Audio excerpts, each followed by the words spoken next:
What's up, chutters? Day 299. We are one day away from day 300. I'm just gonna go to bed, but it's like 2 a.m. Today was very productive. I shipped out a new feature, tested it, shipped out the RAG agent for our portfolio. So now when you go into my portfolio, you go check it, and you can literally ask a RAG agent questions about me, which is cool. That definitely does need to get expanded though. I don't think there's much you can ask it because I didn't give it a lot of context. But it does show that I can build it. Either way. Yeah. And then fixed up my LinkedIn, did some research learning, and yeah, I'm really sick. I'm really, really sick. So, what else did I do today?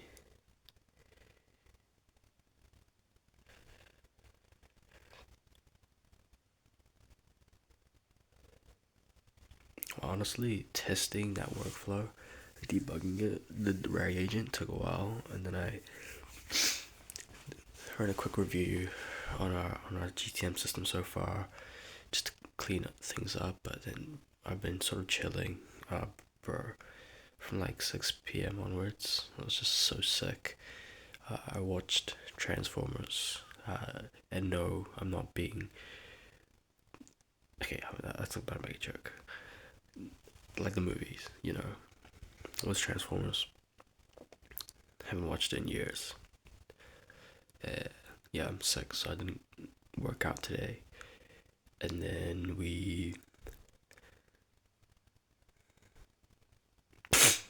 all the research. So yeah, what else? Honestly, not that much done today compared to what I could have done. But I would pin that down to just me. I'm sick, and I just didn't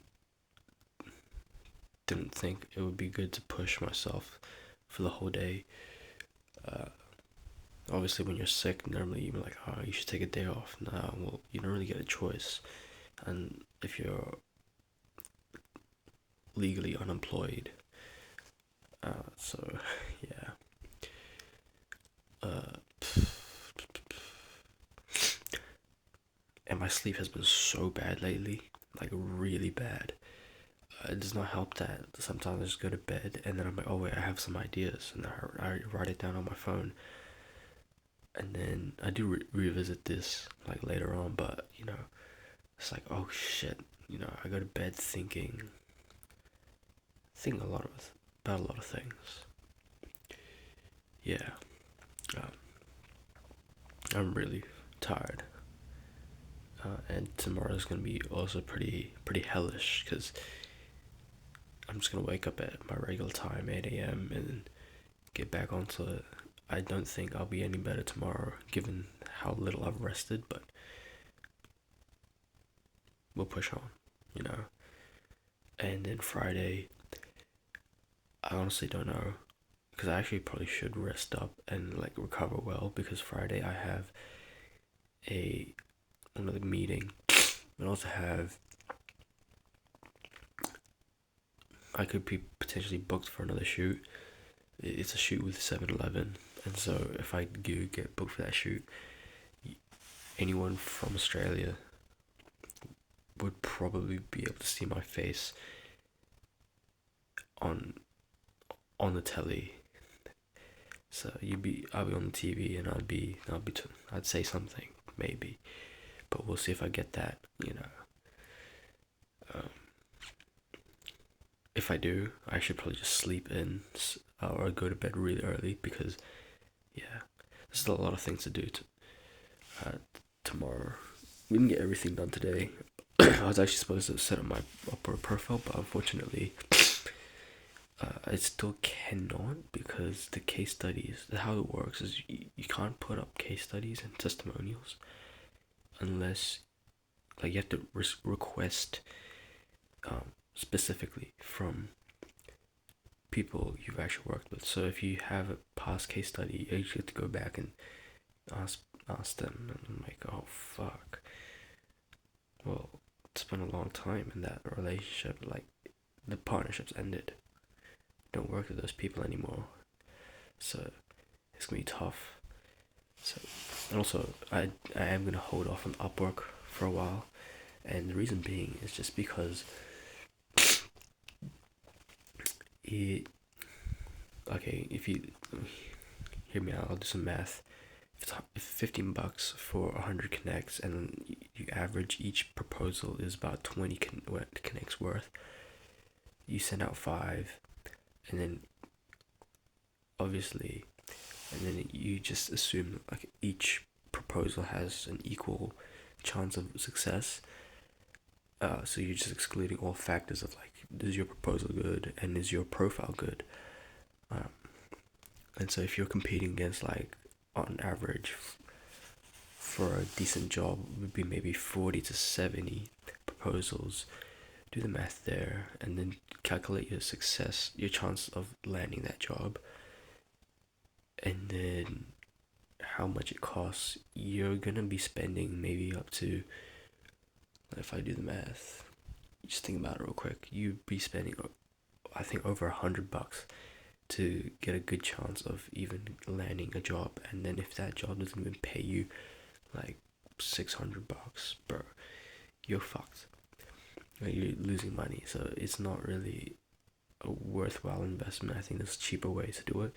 Yes, Upwork is good because there's literally people there demanding. It's literal proof of demand. Like, you don't have to go out there and look for it. It's right there. There are people right there requesting exactly what you need. But that's the thing.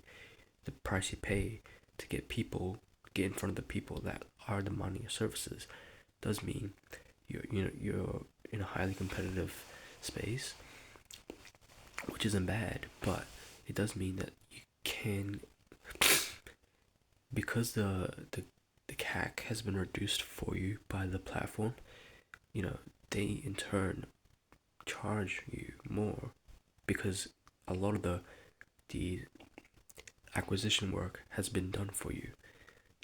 It's literally acquiring a client through Upwork is 2 steps rather than having to run a lot of cold outreach and whatever, setting all that info, all that skipped, and because of that, it's expensive. Because of that, I think, just judging from my rough mathematics, if you eyeball the math, it's more expensive than if you were to bootstrap a setup, and I can definitely bootstrap something. So I do want to stick with the bootstrap approach, which is why I'm still hesitant on Upwork, and I don't really want to do it. It's too expensive. There's other approaches we can try. We'll see. We will see. Either way, having my own portfolio on my website is a lot cheaper than setting up the entire portfolio on Upwork, which means I have to go contact people and do a lot of work of verification. Whereas I've already got LinkedIn and my website to leverage, so I might as well just use that instead of putting up all this effort, and then it probably will not go into anything because I'm not even planning to actually use the Upwork method. So, not the most ideal play. Yeah, I'm gonna do that. It's 9 minutes. Bye.